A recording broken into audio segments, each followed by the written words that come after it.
जय गुरु जी, शुक्राना गुरु जी। ओम नमः शिवाय, शिव जी सदा सहाय। ओम नमः शिवाय, गुरु जी सदा सहाय। संगत जी, गुरु जी का अनंत अनंतम शुक्राना, लख लख बार शुक्राना, हर चीज़ दा शुक्राना, हर सांस दा शुक्राना। संगत जी, अगर गुरु जी हमारे जीवन में ना होते तो सोचो क्या होता। हमें एक राह नहीं मिलती, हम हमेशा भटकते रहते, कभी इधर तांत्रिक के पास तो कभी उधर तांत्रिक के पास। बहुत संगत भटक रही है, बहुत संगत गुरुजी के मिलने के बाद गुरुजी पे विश्वास नहीं कर पा रही है। काफ़ी संगत का ये कहना है कि जैसे हम गुरुजी से जुड़े हैं तो हमें नेगेटिव टाइटल देखने को मिलते हैं यूट्यूब पे, लेकिन ऐसा नहीं है संगत जी। वो आपके सालों पुराने जड़ को, सालों पुराने आपके जो आपके साथ किसी ने ब्लैक मैजिक किया है, वशीकरण किया है, गुरुजी उसको आपको बता रहे हैं और उसको गुरुजी धीरे धीरे धीरे धीरे खत्म कर रहे हैं। संगत जी, आज के टाइम पे लोगों की जेलस और लोगों की घृणा आपस में इतनी बढ़ चुकी है, इतनी बढ़ चुकी है कि एक दूसरे को मारने के लिए भी उतार है, तंत्र तंत्र करके। हाल ही में हमारे पड़ोस में ऐसा हुआ था, बताना नहीं चाहिए, लेकिन ऐसा ही तांत्रिक करके उन्हें उनके लड़के को पागल बना दिया और आज उनके परिवार में खाने के मोहताज हो रखे हैं वो। तो संगत जी, आज के टाइम में जेलस इतनी बड़ी हुई है। अगर गुरुजी आपको तंत्र मंत्र से जुड़े रिलेटेड कुछ भी, आपको अगर सत्संग या पाठ सुनवा रहे हैं, संगत जी सबसे बड़ी शक्ति होती है शिव पुराण के पाठ की। इससे सभी तंत्र मंत्र क्रियाएं आपकी समाप्त हो जाती है अगर आप इसे सुनते हो। और संगत जी, जो भी कोई दुष्ट आत्मा आपको पीछे लगाई जाती है तांत्रिक क्रिया करके, कुछ भी करके, तो संगत जी इससे आपको बहुत मुक्ति मिलती है और संगत जी आपका एक रक्षा कवच करता है। काफ़ी संगत के हमें मैसेज आते हैं कि संगत जी, जब से हमने आपके शिव पुराण का पाठ सुनने की शुरू किया है, तब से हमारी लाइफ पूरी चेंज हो गई है, पूरी चेंज हो गई। तो संगत जी, आप भी आज से ही सुनो और गुरु जी पे विश्वास रखो। चैनल को सब्सक्राइब कर लो, बेल आइकन को प्रेस करो, ताकि डेली सुबह 9 बजे शिव पुराण के पाठ की सेवा आपको मिले। जय गुरु जी। शुक्राना गुरु जी। ओम नमः शिवाय। शिव जी सदा साई। नमः शिवाय। गुरु जी सदा सहाय। श्री शिव महापुराण उमा संहिता अथ षड्विंशोध्याय 26वां अध्याय। योगियों द्वारा काल की गति को टालने का वर्णन। देवी उवाच कथितं तु त्वया देव काल ज्ञानं यथार्थतः कालस्य वचनं ब्रूहि यथा तत्त्वेन योगिनः कालस्तु सन्निकृष्टो हि वर्तते सर्वजन्तुषु यथा चास्य न मृत्युश्च वञ्चते कालमगतम् तथा कथ्ये मे देव प्रीतिं कृत्वा ममोपरि योगिनं च हिताय त्वं ब्रूहि सर्वसुखप्रद।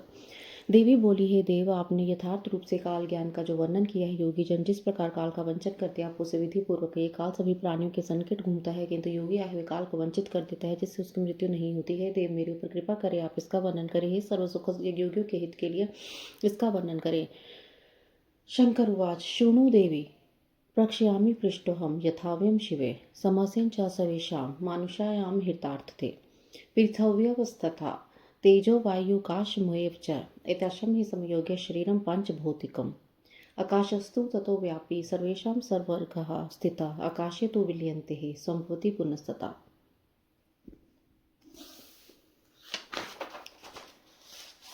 वियोगे तु सदा कस्य स्वं धाम प्रतिपदरेः तस्य न स्थिरता चास्ति सन्निपातस्य सुन्दरी ज्ञानेनपि तथा तत्रपि तपो मन्त्रबलादिभिः ते सर्वे सुहि जानति सर्वमितेन संशयः।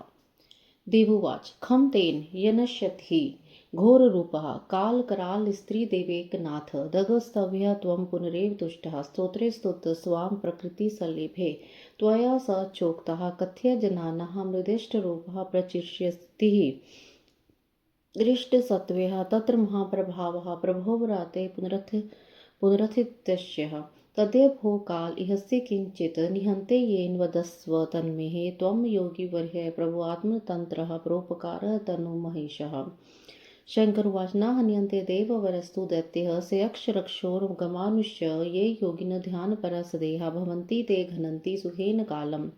सनत कुमार उवाच इच्छुत्वा त्रिभुवनगुरोः प्राह गौरीविहस्य सत्यं त्वं मे वेद कथमसो हन्यते येन कालः शम्भुस्तामः सद्यो हिमकरवधेन योगिनो ये क्षिपन्ति कालव्यालं सखल मनघास्तृणु श्वैकचित्तः खिच्चितः। शंकर उवाच पंचभूतात्मको देहा सदा युक्तुस्तो तद्गुण उत्पाद्यते वराहे तो दिलनु ही पार्थिव।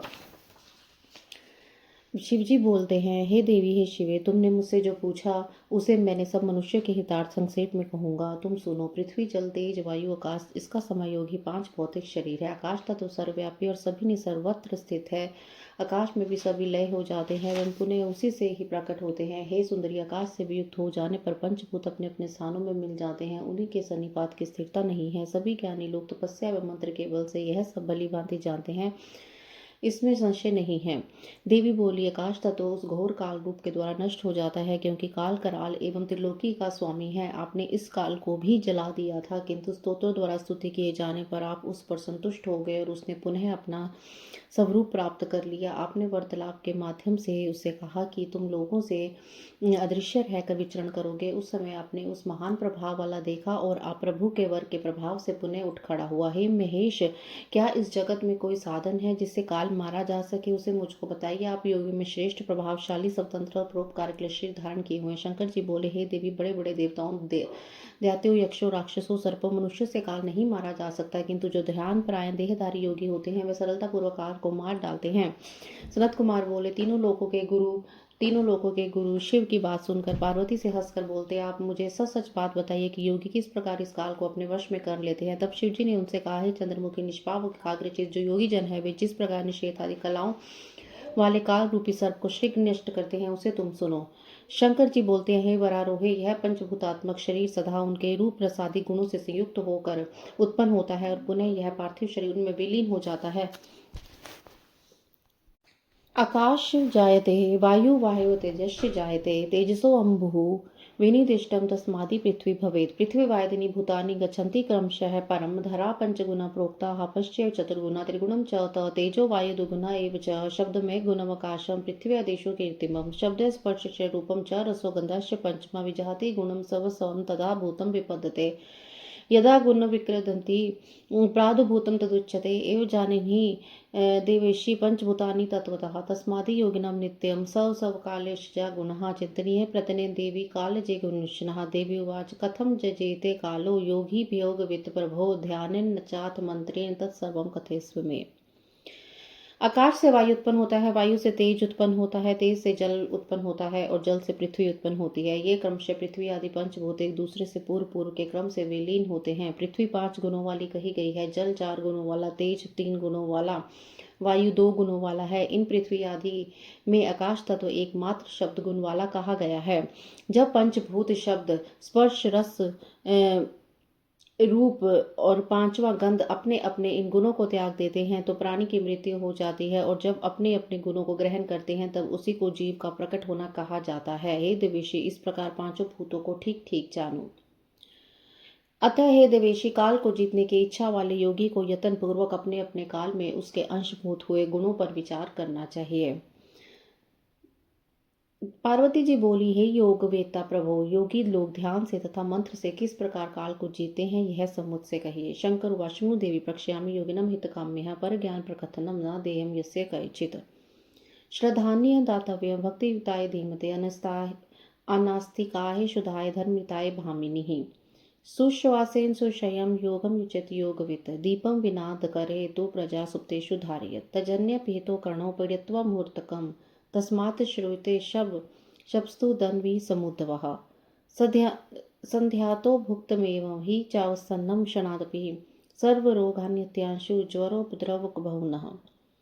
शंकर जी बोले, हे देवी सुनो, मैं योगियों के हित के लिए इससे कहूंगा कि जिस किसी को इस उत्कृष्ट ज्ञान का उपदेश प्रदान नहीं करना चाहिए। हे भामिनी, इसका उपदेश श्रद्धालु, भक्त, बुद्धिमान, आस्तिक, पवित्र और धर्मपरायण व्यक्ति को करना चाहिए। योगी को चाहिए कि उत्तम आसन पर विराजमान हो, प्राणायाम के द्वारा योग का अभ्यास करे। विशेषकर सब लोगों के सो जाने पर बिना दीप के अंधकार में योग अभ्यास करना चाहिए। 1 मुहूर्त तक तर्जनी उंगली से दोनों कानें बंद रखें। ऐसा करने से कुछ देर बाद अग्निप्रिय शब्द सुनाई देता है। इसे संध्या के बाद खाया हुआ अन्न क्षण भर में पच जाता है और ज्वर आदि समस्त उपद्रवों को शीघ्र नष्ट कर देता है। यश्चोपलक्ष्य नित्यमकारं घटिकाद्यं जित्वा मृत्युं तथा कामं स्वेच्छा प्रयतिः। सर्वज्ञं सर्वदेशी च सर्वसिद्धि वाप्नोति यथा निदति खैब्दो हि प्रवड्यते सुस्यता। तुम श्रुत्वा मुच्यते योगी सद्य संसार बंधना तथा स योगी भी नित्य सूक्ष्मा सूक्ष्मतर भवेत्।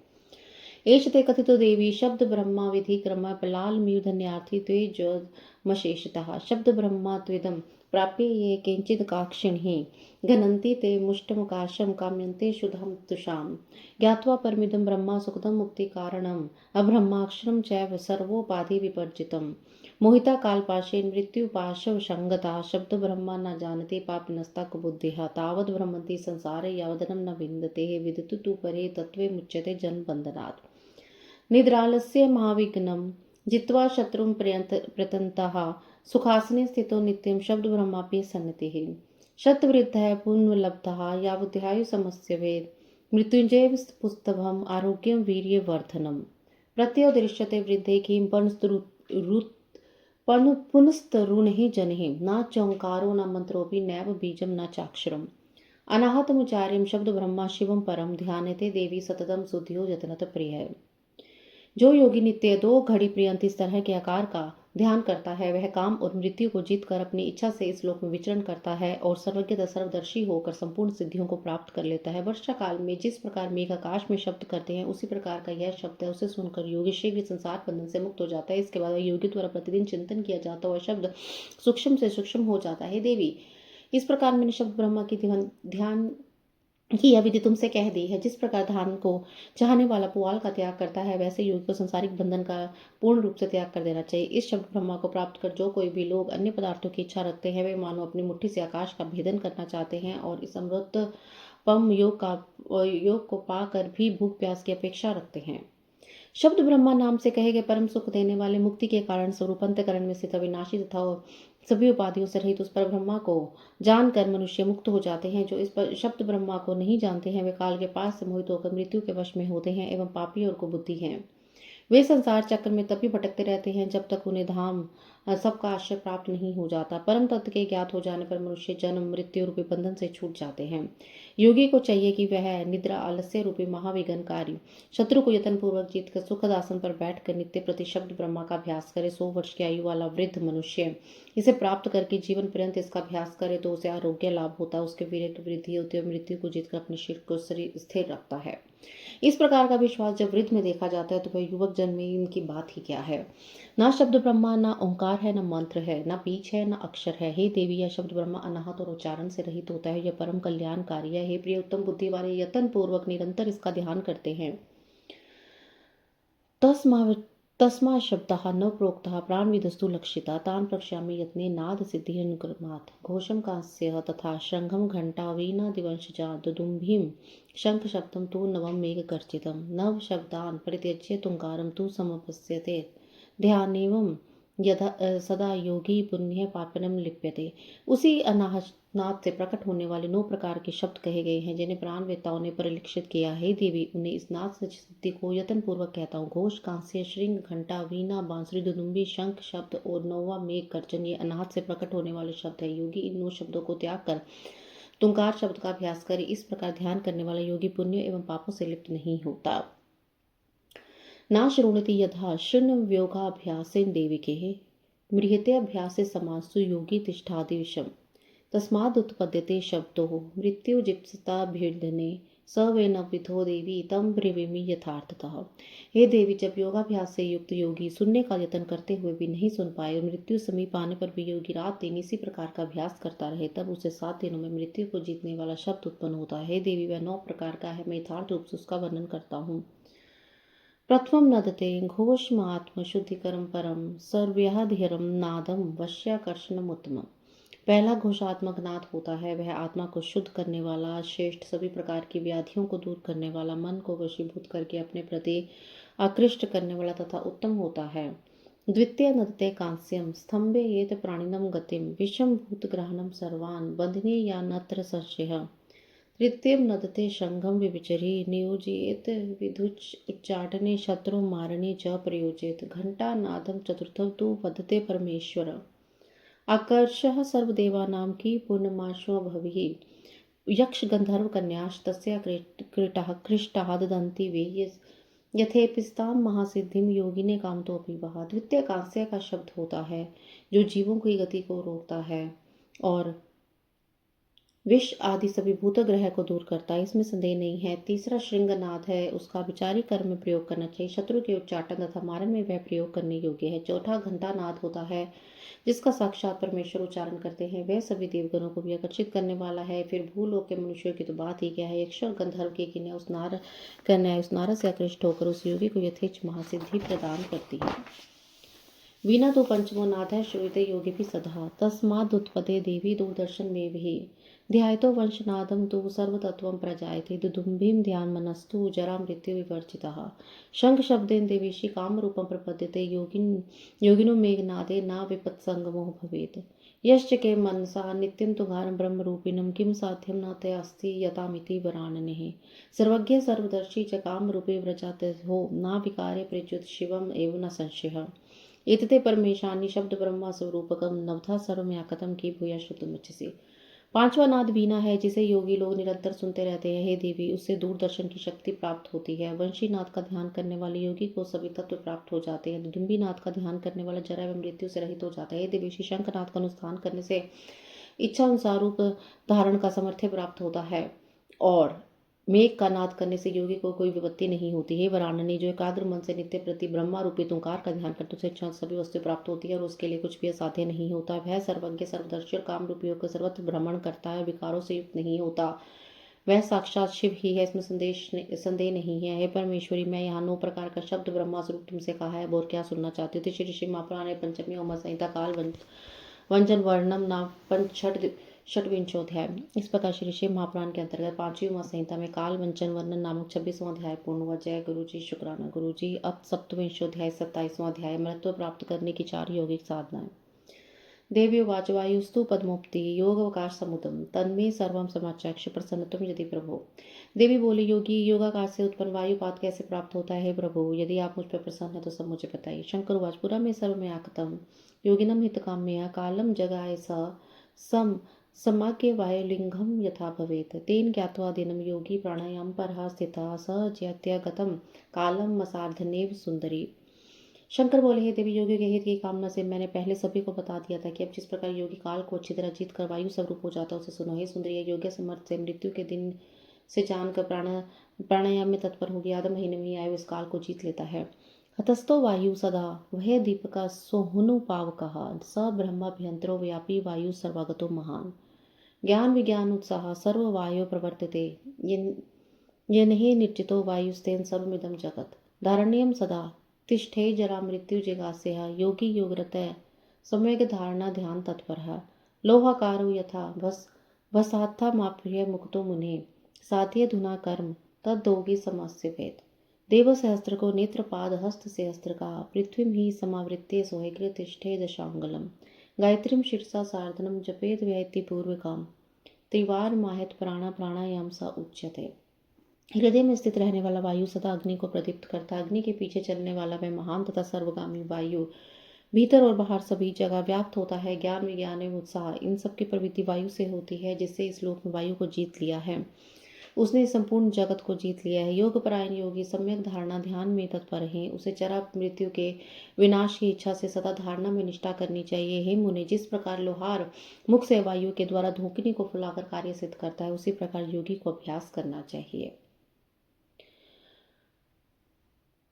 प्राणायाम के समय जिस प्रकार का ध्यान किया जाता है, वे राध्य देव परमेश्वर सहस्त्रों मस्तक नेत्र पैर और हाथों से युक्त है तथा समस्त ग्रंथियों का आवृत कर उनसे भी 10 उंगल आगे स्थित है। प्राणवायु को नियंत्रित कर विहति पूर्वक 3 बार गायत्री का शिरो मंत्र जप सहित जाप करे, उसे प्राणायाम कहा जाता है। चंद्र सूर्य आदि ग्रह आते जाते रहते हैं, किंतु प्राणायाम पूर्वक ध्यान में तत्पर योगी आज तक कभी नहीं लौटे, अर्थात कैवल्य को प्राप्त हो गए। शतमब्दम तपस्तवा कुशाग्राप पिबेद द्विज तदोक्ति फलम देवी प्राणायाम धरक्यहम। यो द्विजा कलमुत्थाय प्राणायाम किमच्चरे सर्व पापम निहतैषु ब्रह्मलोक सा गच्छति। हे देवी, 100 वर्ष तक तप करके ब्राह्मण कुशा के अग्रभाग के बराबर बिंदु मात्र जल को पीकर जो फल प्राप्त करता है, वह उस योगी के एक प्राणायाम के द्वारा ही प्राप्त होता है। जो द्विज प्रातः काल उठकर प्राणायाम करता है, वह अपने सभी पापों को नष्ट करके शीघ्र ही ब्रह्मलोक को जाता है। योतेन्द्रिते सदैकान्ते प्राणप्य परो भवेत् जरा मृत्यु विनिजते वायु के खेचरिति स। सिद्धस्य भजते रूपम कांति मेधा प्रकरम शौर्य वायुसमो गत्वा सौख्यम शलाघ्यम परम सुखम। जो सदा आलस्य रहित होकर एकांत में प्राणायाम करता है वह जरा और मृत्यु को जीतकर वायु के समान गतिशील होकर आकाश में विचरण करता है।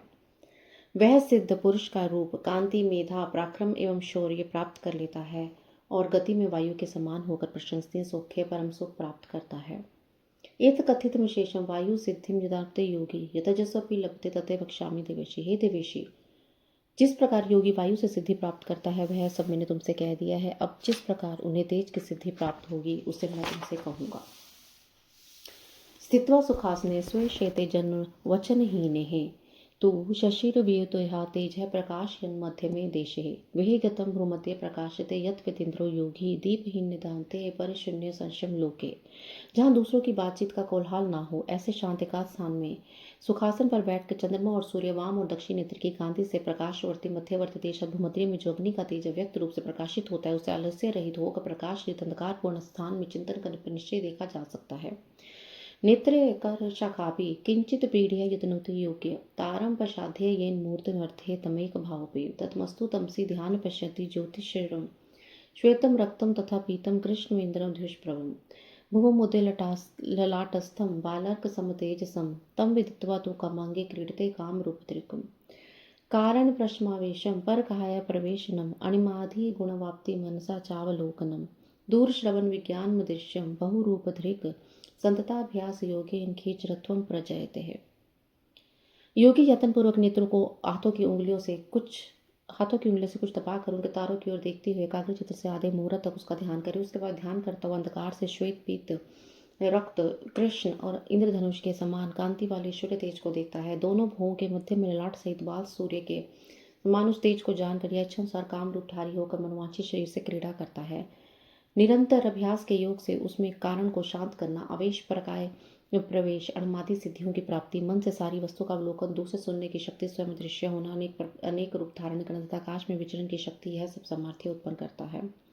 श्रुता ध्यान संपन्ना नाना शास्त्र विशारदा ज्ञानोपि विमुंते पूर्व काम वाशुन कहा पश्यन्ति न पश्यन्ति शृण्वना बधिरा यथा यथांधा मानुषा लोके मूढ़ा पाप विमोहिता वेदाहम एतम पुरुष महांत मादित्यं वर्णम तमसा परस्तात् तमे विदिता त्वति मृत्युमिति नान्य पंथा विदते प्राहिण्य एष ते कथिता समते गिजसो विधिरुत्तमा कालम जित्वा यथा योगी चामृत्वं प्रपद्यते पुनरपरतरं वक्ष्ये यथा मृत्युं न जायते सावधानत देवी शृणु वैश्विका ग्रामंसः। वेदाध्ययन से संपन्न तथा अनेक शास्त्रों में प्रवीण ज्ञानी लोग भी अपने पूर्व कर्मों के वशीभूत होकर मोहित हो जाते हैं। पाप से मोहित हुए मूढ़ मनुष्य लोक में देखते हुए भी अंधे के समान नहीं देखते, सुनते हुए भी बहरे के समान नहीं सुनते। सूर्य के समान वर्णवल अंधकार से परे उस परम पुरुष को मैं जानता हूँ और उसे जानकर मृत्यु का अतिक्रमण कर लेता हूँ। मुक्त होने के लिए इसके अतिरिक्त अन्य कोई उपाय नहीं है। हे देवी, मैंने तेजस्व के चिंतन की उत्तम विधि तुमसे कही है, जिसके द्वारा काल को जीतकर योगी अमृत को प्राप्त करता है। देवी, अब मैं उस उत्कृष्ट बात कहूंगा जिससे मृत्यु नहीं होती। तुम सावधानी पूर्वक एकाग्र मन से सुनो। मनुस्रदशो भाव्यो देव सावर्णी आत्मनम चित्रसेन विचित्राध्या देव सावर्णी देह जहा देवा सुकर्म सुतराम संज्ञा इंद्रो दिवसपति निमक तत्व दशार्दा भविष्यन्ति यशस्तथा आत्मज्ञानी देव सावर्णी नामक 13वें मनु होंगे। चित्रसेन विचित्र आदि उन देव सावर्णी के पुत्र होंगे। उस समय सुकर्म तथा सुतराम नामक देवता होंगे। दिवसपति नामक इंद्र होंगे और निमोक तत्वदर्शी आदि ऋषि होंगे। चतुर्दशी तु प्रयोगे भूतस्वान्तरे मनुः वृद्धया कश्यपश्च पुलस्त्य मगधश्च च भार्गवप्यतिवाश्च शुचिसंग्रस्तथा युक्तश्च तत्राय शक्रो विशिष्ट एव च द्वितीयपुलस्य अन्त्यसप्तस्य ते पवित्रा चक्षुदेवा शुचिन्द्रो भविष्यति। 14वें भौत्य नामक मनु के काल में कश्यप वंशीय अग्निद्र, पुलस्त्य वंशी मार्ग, भृगु वंशीय अति बाह्य अंगिरो गोत्रीय शुचि, अत्रि गोत्रीय युक्त, विशिष्ट गोत्रीय शुक तथा पुलय गोत्रीय अर्जित। ये अंतिम मनु के सप्त ऋषि होंगे। निरंतर में पवित्र चाक्षुष देवगण होंगे। शुचि नामक इंद्र होंगे। दशम कल्योथाय कीर्तिनः सुख मिदते अतिथान्वगातम वै महेशनम नरे सदा देवतानां गणः प्रोक्तः शृणु पंच महामुने तुरंग भीरु बुलनश तनोग्रहम एव च अतिमानी प्रवीणस्य विष्णु सकंदनस्थः तेजस्वी सबलस्य भूत्य स्वेत्य मनुसुतः भूत्यस्तेवाधिकारे वै पूर्णे कल्पस्तु पूर्यते इत्यथ नागतीथा मन्वा कीर्तिता मया उक्तः सनत्कुमारेण वह मित तेजसा पूर्णे युग सहस्रे परिपाल्यः सर्वधर्मितः प्रजावस्ति पसा युगः युक्ता ब्रह्मलोक वज्रन्ति थे युगानि सप्त स्तेवेकं सागरण्यमुच्यते। चतुर्दशतेः मन्वे कीर्तिता कीर्तिवर्धनः मन्वन्तरेषु सर्वेषु सहरन्ते पूर्णवैभवा। न शक्यमनन्तरं तेषां वक्तुं वर्षशतरपि पूर्णशतस्य तु कल्पनिशेष उच्यते। तत्सर्वाणि भूतानि दग्धान्यादित्य रश्मिभिः ब्रह्मणाम् अग्रता कृत्वा सद्वितीय गणमुनेः प्रविशन्ति सुश्रेष्ठं हरिनारायणं परं श्रेष्ठारं सर्वभूतानां कल्पन्तेषु पुनः पुनः। भूयपि भगवान् रुद्रः संहता काल एव हि कल्पान्ते तत्प्रक्ष्यामि मनोवस्यवेः इति ते कथितं सर्वे मन्वन्तर समुद्भूतं विसर्गं पुण्यमाख्यं धन्यं कुलवर्धिनम्। अतीत तथा अनागत इन महर्षियों का सर्वथा प्रातः काल उठकर नाम संकीर्तन करने से मनुष्य के सुखों की वृद्धि होती है। हे मुने सुनिए, इसमें देवताओं के 5 गण कहे गए हैं जो तुरंग, भीरु, बुधन, धनग्र, अनग्र, अतिमानी, प्रवीण, विष्णु, सकरंदन, तेजस्वी तथा सबल, ये 10 भोत्ते मनु के पुत्र होंगे। भोत्ते मनु के अधिकार काल की पूर्णता के साथ कल्प पूर्ण होगा। इसी प्रकार मैंने भूत और भविष्य के इन मनुओं का वर्णन किया है, जिनके विषय में मनु 1000 युग पर्यंत अपने धर्म के साथ प्रजाओं का पालन करते तपस्या से प्रजाओं के साथ ब्रह्मलोक को जाते हैं। 71 चतुर्युगी के मनवंतर काल कहा जाता है। हे महर्षि, इस प्रकार मैंने कीर्ति को बढ़ाने वाले इन 14 मनुओं का वर्णन किया है। सभी मनवंतर के पूर्ण हो जाने पर संहार के अंत में नई सृष्टि होती है। सैकड़ों वर्षों में मनवंतरों का वर्णन नहीं किया जा सकता है। 100,000 चतुर्युगी के बीच जाने पर एक कल्प की समाप्ति कही जाती है। उस समय सूर्य की किरणों से सभी प्राणी भस्म हो जाते हैं। मुने, वे समस्त प्राणी कल्पों के अंत में ब्रह्मदेव को आगे करके आदित्य गणों के साथ सभी प्राणियों के सृष्टा और देवताओं में श्रेष्ठ श्री हरि नारायण में बार बार प्रविष्ट होते रहते हैं। इस प्रकार प्रत्येक कल्प में अंत में कल्प काल स्वरूप भगवान रुद्र पुण्य संहार करते हैं। इसका वर्णन मैं वैवस्वत मनु के प्रसंग में करूंगा। इस प्रकार मैंने मनमंत्रों की उत्पत्ति सभी सर्ग से संबंधित संपूर्ण आख्यान आपसे कह दिया है। जो पुण्यप्रद धन्यता को देने वाला तथा कुल की वृद्धि करने वाले थे। श्री श्री महापुराण पंचम संहिता स्वर्ग मनवंतरम कीर्तनम नाम 14 अध्याय। इस प्रकार श्री श्री महापुराण के अंतर्गत 5वीं उमा संहिता में सर्व मनवंतर कीर्तन नामक 34वां अध्याय पूर्ण हुआ। जय गुरु जी, शुक्राना गुरु जी। अथ पंचत्रिशोध्याय 35वां अध्याय वीर स्वामी संज्ञा का वृतांत पूर्वक अश्विनी कुमारों की उत्पत्ति का वर्णन। सूतवाच विवस्वान् कश्यपाज्ञः दक्षायन महर्षे तस्य भार्या भरतसंज्ञा राष्ट्री देवी सुरेणुकः मुनिसहस्रं तेन तेजसा दुस्सहञ्च पृथ्वीरूपेण तुष्य यौवनशालिनी आदित्यस्य हि त्रिदुःसहस्रसु तेजसा धवला तदैक करोद्वरवर्णिनी ऋष्यास्य त्रीणिः पत्यानि जन्यमास भास्करः संज्ञां तु मनोः पूर्वं श्राद्धदेव प्रजापतिः यमुनश्च यमुना चैव यमलो सम्भावतुः एव हि त्रीणि पतनानि तस्यां जातानि सूर्यतः सर्वतुल्यं तु तद्रूपं दृष्ट्वा संज्ञा विवस्वथा सती तथा छायात्मनः शास्त्रीजस्वभाव मायामही तु सा संगाम च दक्तितः शुभे किं करोमि कार्यं ते कथस्य शुचिस्मृते संगोवाच अह यस्यामि भद्रं ते ममाव भवनं पितुः दवनेः सत्य वक्तव्यं निवार्यता इमो मैं बालको साधु कन्या जयं सुमध्यमा पालनीय सुकने मम चेदसि प्रिय छायावाच अकेश गणना देवी सहिष्यं दुष्कृतं नाख्यास्मि मतं तुभ्यं गच्छ देवी यथा सुखम्।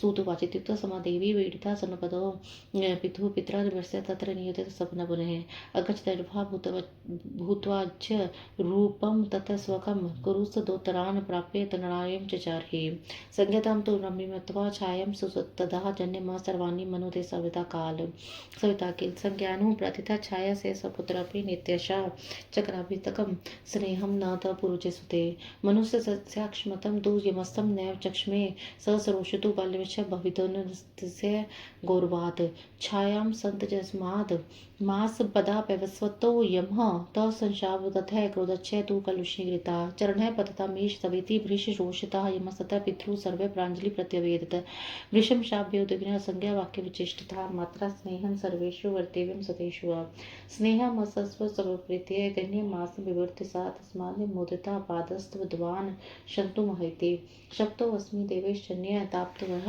तव प्रसाद चरणो न पद्मेव गोपतेः सवितोवाच असंशयं पुत्र महद्विष्य वित्यत्र कारणं येन त्वं विष्कृत क्रोधो धर्मज्ञ सत्यवादिनं न शक्यते धर्मिता कर्तुं मात्र विचस्तं कृम्यमास्मदाय गमिष्यति महातले तदाख्य भविता सत्यं त्वं च त्रातो भविष्यसि कुरु तान् सन्देहं मनश्चावस्य स्वयं प्रभो। सूतवाच इत्युक्तौ तनया सूर्योऽयं संज्ञं मुनीश्वरादित्यं चावृतासु छायां क्रोधसमान्वितः। सूर्यवाच हे प्रिये कुमुते चंडी की त्वया चरितं किल किंतु मे वितकं स्नेह एतदाख्यमुतसि। सूर्य बोले महर्षि कश्यप से दक्ष पुत्री अदिति में विवस्वान उत्पन्न हुए। उनकी पत्नी त्वष्टा पुत्री देवी संज्ञा हुई, जो सुरेणु का नाम से विख्यात है। रूप यौवन से समन्वित है। संज्ञा अपने पति की यशस्वी तथा दुस्सह तेज से संतुष्ट नहीं हुई। वह अत्यंत तेजस्वी सूर्य के उस तेज को सहने में असमर्थ तथा सुंदरी जलता हुआ अत्यंत उद्विग्न हो गई। हे ऋषि, आदित्य ने इस संज्ञा से 3 संतानें उत्पन्न की। सर्वप्रथम श्राद्ध प्रजापति मुनि हुए, उनके अंत यम और यमुना ये दोनों जुड़वा पैदा हुए। इस प्रकार सूर्य से संज्ञा में 3 संतानें उत्पन्न हुई। इसके बाद सूर्य के सर्वतुलत हार्दिक पीड़क रूप को देखकर सहन न करती संज्ञा ने अपनी सुंदर छाया का निर्माण किया। तब उस मायावी छाया ने संज्ञा से भक्तिपूर्वक कहा, हे शुभे सुचिमिते, मैं आपका कौन सा कार्य करूं, बताओ। संज्ञा बोली, तुम्हारा कल्याण, मैं अपने घर को, पिता के घर को जा रही हूँ। तुम बहुत निर्विकार भाव से निवास करो। यदि तुम मेरा ही चाहती हो तो मेरे इन दोनों साधु सभा पुत्रों का और सुंदर कन्या का सुखपूर्वक पालन करना। छाया बोली, हे देवी, मैं अपना केश पकड़ के जाने तक अत्याचार सहन करूंगी, और जब तक आपका हस्त सूर्य से नहीं कहूंगी आप सुखपूर्वक जाइए। सूर्य जी बोले, ऐसा कहे जाने पर वह संज्ञा लज्जित होकर अपने पिता के घर से चलेगी। वहां पर पिता ने उसे बहुत फटकारा और वहां जाने के लिए उसे बार बार विवश किया। वह स्वरूप को छिपाकर घोड़ी का तीर्ण रूप लेकर क्रोध में तीर्णों के रूप से विचरण करने लगी। उसके बाद सूर्य ने छाया को संज्ञा मानकर उसे सारवणी मनु नामक सुंदर पुत्री को उत्पन्न किया। संज्ञा द्वारा प्रार्थना किए जाने पर वह छाया अपने पुत्र सावनी से अधिक प्यार करती थी, किंतु संज्ञा पुत्र को उतना मोह नहीं करती थी। श्राद्ध देव मुनि ने तो यह सहन कर लिया, किंतु यम को सहन नहीं हुआ। इसलिए उसने बचपन के कारण भवितावच के क्रोधित होकर उस व्यवस्था में यम ने छाया को छाया के पैर उठाकर धमकाया। पापिनी छाया ने क्रोधपूर्वक शाप दी थी कि तुम्हारा ये चरण पृथ्वी पर गिर जाए। उसके बाद यम ने हाथ जोड़कर सारा समाचार अपने पिता से निवेदन किया। शाप के भय से व्याकुल संज्ञा के वचनों से प्रेरित हुए माता को चाहिए कि वह अपने सभी पुत्रों में स्नेहपूर्वक समता का व्यवहार करे, किंतु वह छाया हम लोगों में स्नेह से हटकाकर केवल छोटे भाई का लालन पालन करती है, इसलिए मैंने उसे मारने के लिए पैर उठाया। इसे आप क्षमा कीजिए। हे देवेश, हे तेजस्वी में श्रेष्ठ, हे गोपते, माता ने मुझे शाप दिया था, अपनी कृपा से मेरा चरण न गिरे। सविता बोली, हे पुत्र, जिसमें संदेह कोई कारण होगा, जिसमें तुम्हारे लिए धर्मज्ञ सत्यवादी क्रोध उत्पन्न हुआ, तुम्हारी माता का वचन तो मिथ्या नहीं किया जा सकता। कीड़े तुम्हारे चरणों का मांस लेकर पृथ्वी में चले जाएंगे, इससे तुम्हारी बात सत्य हो जाएगी, तुम्हारी रक्षा भी हो जाएगी। हे तात, हे प्रभु, अपने मन को स्वस्थ कर लो, संदेह मत करो। सूर्य बोले, मुनीश्वर यम नामक पुत्र से ऐसा क्या कर देते। सूर्य ने क्रोधित होकर छाया से कहा। सूर्य बोले, हे प्रिय मिथे चंडी, तुमने क्या किया। तुम अपने पुत्र में अधिक स्नेह करती हो, इसे मुझे बताओ। सूतवाच, सा रवि वचनं श्रुत्वा यथा तथ्यं निवेदयत निर्दग्नं कामविनः सत्यमास्वे तथा तस्यैतद् वचनं श्रुत्वा सूर्यगणमनिष्टं प्रपञ्चत् मम कवं संज्ञति त्वष्टा सूर्यमृता भवेत्। सूर्य कहते अपनी इच्छा से प्रज्वलित हुए सूर्यदेव द्वारा जलाई हुई छाया ने उनका कथन सुनकर तथ्यपूर्ण उत्तर दिया। तब सूर्यदेव ने उसे सांत्वना प्रदान की। उसकी बात सुनकर सूर्य त्वष्टा के पास गए। उन्होंने पूछा कि संज्ञा कहाँ है। तब त्वष्टा ने सूर्य से कहा, त्वष्टोवाच, तवा तेजसः दत्ता इदं रूपं न शोभते असहति न तत्संज्ञा वने वसति शादले शलक्ष्य योग बलोपिता योग में सत्य गोपते अनुकूलस्तु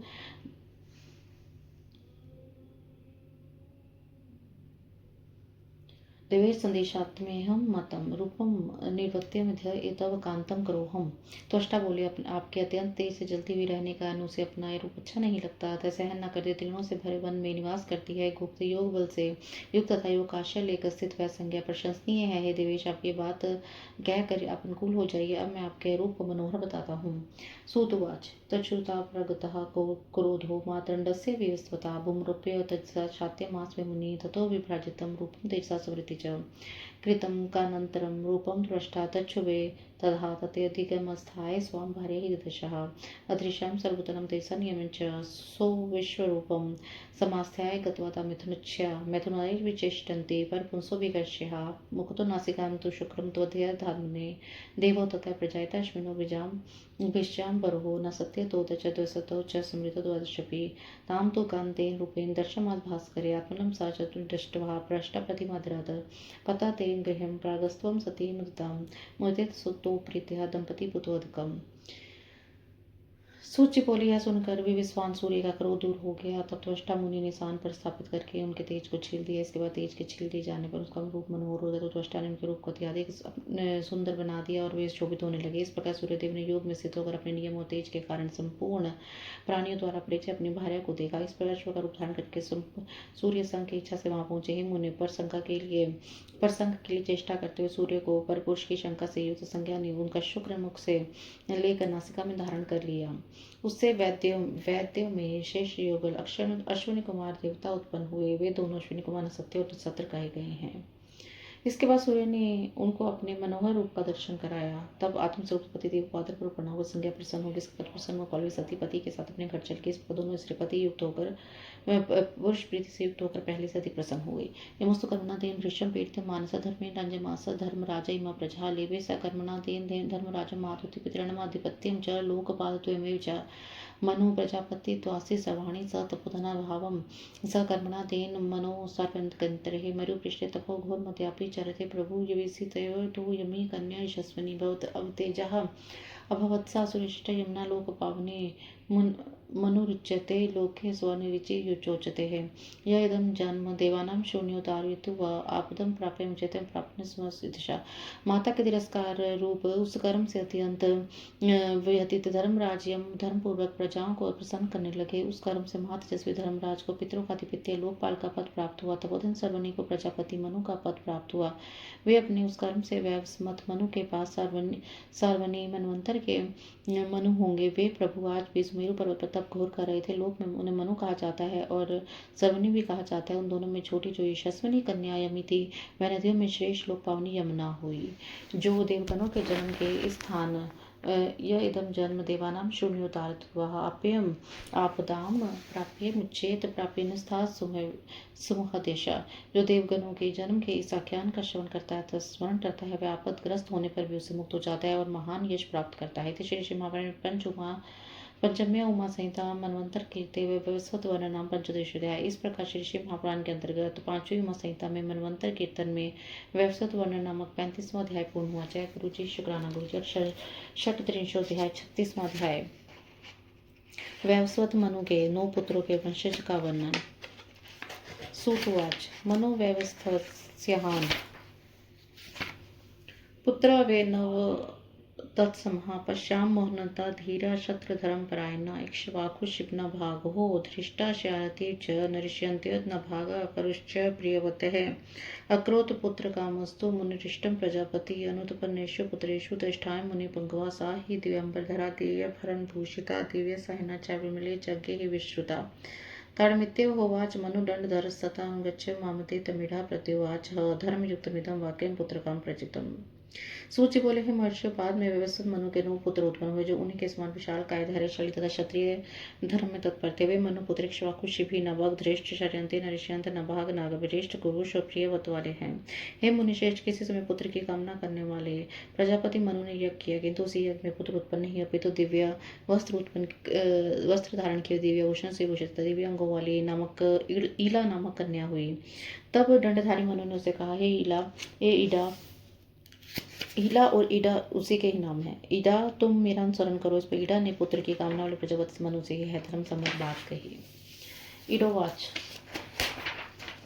मित्र वारुणो श्रद्धाजस्मि वदतां वरम तयोस्सकाशं यस्यामि नामे धर्मे रुचि भवेत् एवं मुक्ता सती सा तु मित्रवरुणयोस्ततः गणमान्तिकं वरारोहे प्राञ्जलि वाक्यं ब्रवीत शस्तु युवा यजिता मुनि यज्ञ महामुनि आगता भवतरन्ति भूतं की कर्वाणि वाम अन्यान् पुत्रान् सृज्य विभोतवस्थे भविष्यति।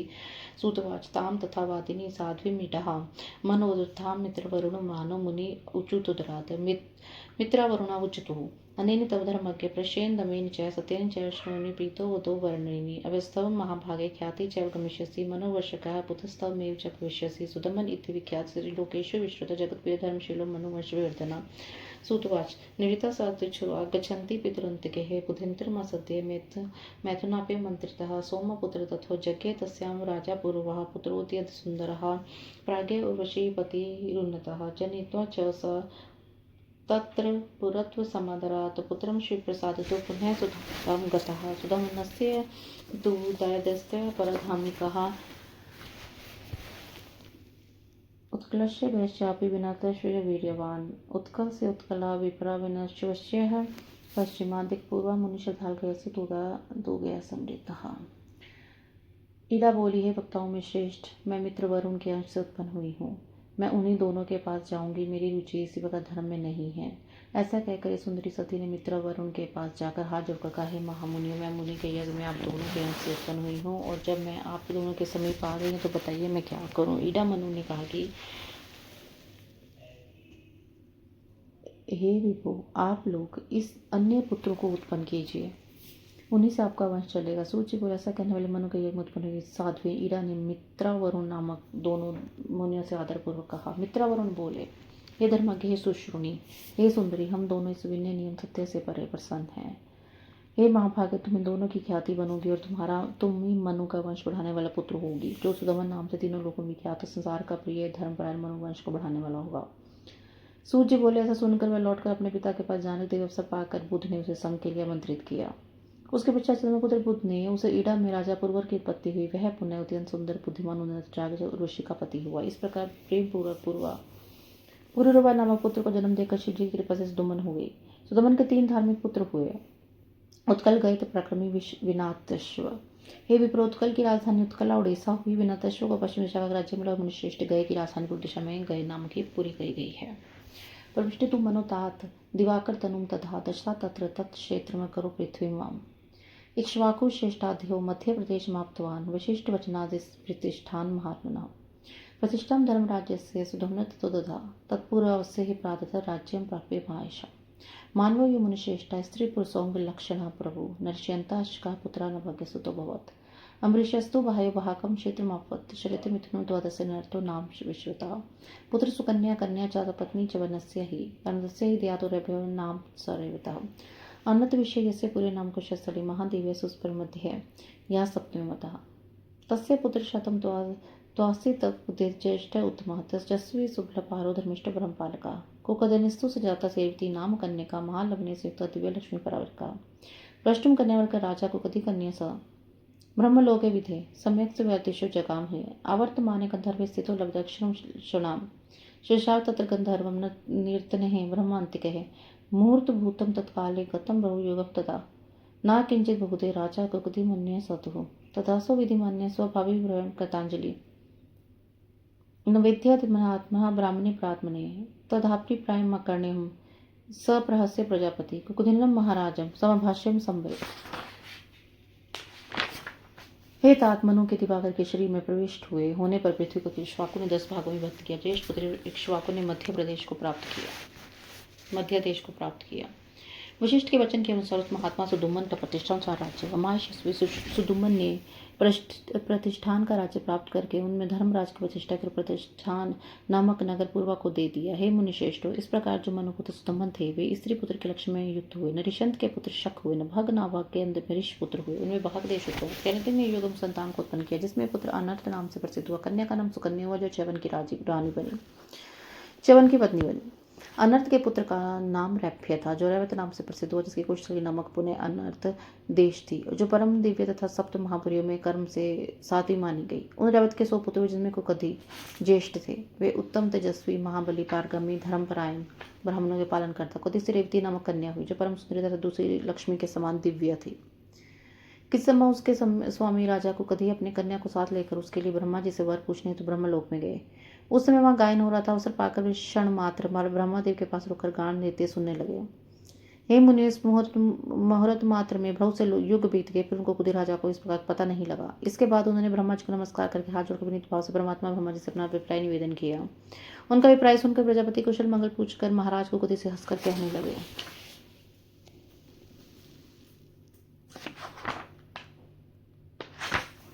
ब्रह्मवाशनु राजन रभिसुत को किधन पृथ्वीपते मदच्च प्रीतिता सत्यम प्रवक्ष्यामि विशेषता कालेन सद्दास्ते वैवरा ये तकृतां हधि न तदोत्तरं हि तदरास्ति कालं सर्वस्य भक्षकः त्वत्पर्यपि हता पुण्यजने सा राक्षसे निर्भा अष्टविंश द्वापरे ध्येय कृष्णे निमिता पुनः कृता द्वारवती नाम्ना बहुद्वारा मनोरमा बहुजवृषण गंधके गुप्ता वासुदेव पुरोगमे तदगच्छ तत्र प्रीतत्मः वासुदेव कन्याकां बलदेवाय देवी त्वमेव स्वताय नृपः। सूतवाच इत्यादिष्ट निपायं न नत्वा तां च पुरीं गतः गतान् बहुज्ञान ज्ञात्वा विस्मृता कन्या युतते त्वत्सस्तु युवितीं कन्यां च तत्स्वविस्वनिता कृष्णभात्रे बलयाशु प्रधानतरसरेवितं ततो जगाम शीघ्रमरदिव्यं प्रभा प्रभु शिवराध्यमास स निप्रस्तमसिः स्थिता ऋषिवाच तत्र स्थितो बहुयुगं ब्रह्मलोके स रेवते युववागामर्त्यलोके मेतना संशय महान्। सूतवाच न जरा शुद्धिवासा वा विकारस्त्र सन्ति वे अपर मृत्युन चा चिन्मय ब्रह्मांतिके अत न राजा संप्राप्त जरा मुने च ससुता स युवेवागतस्तत्समन्त्रस्य समन्त्रेतन्यावरम गत्वा द्वारवतीं दिव्यपुरीं कृष्ण विनर्चितम विवाहं कार्यमास कन्या सैपलेन ही। ब्रह्मा जी कहते हैं, हे राजन, हे रव्यपुत्र, हे ककुधन, हे पृथ्वीपते, मेरी बात प्रेम पूर्वक सुने। मैं पुरंदर सत्य कह रहा हूँ। आप जिन वरों को हृदय से चाहते हैं उन्हें काल में हरण कर लिया है। अब वहाँ उनके गोत्र में कोई भी नहीं रहा, क्योंकि काल सबका भक्षक है। हे राजन, पुण्य ने राक्षसों में आपकी पुरी को नष्ट कर दिया। उसी समय वहाँ चले 28वें द्वापर में श्री कृष्ण ने पुनः इसका निर्माण कराया। अनेक द्वारों वाली पुनः मनोरम पुरी का नाम द्वारपति है। वह वासुदेव आदि भोज वृष्णि तथा निकुवंशियों से सुरक्षित है। हे राजन, अब आप प्रसन्नचित होकर वहीं चले जाइए और अपना इस कन्या को वसुदेव पुत्र बलदेव को दे दीजिए। सूत जी बोले, इस प्रकार आज्ञा प्राप्त करके वे राजा को कुधियों ने नमस्कार करके कन्या के साथ उस पुरी को गए और बहुत युगों का पिता हुआ जानकर परम विस्मय को प्राप्त हुए। इसके बाद उन्होंने अपनी रेवती नामक युवती कन्या को शीघ्र ही विधि पूर्वक श्री कृष्ण के ज्येष्ठ भ्राता बलराम को अर्पित कर दिया। तत्पश्चात वे महाप्रभु राजा मेरु के दिव्य शिखर पर चले गए, तपस्या में निरत होकर शिव आराधन करते रहे।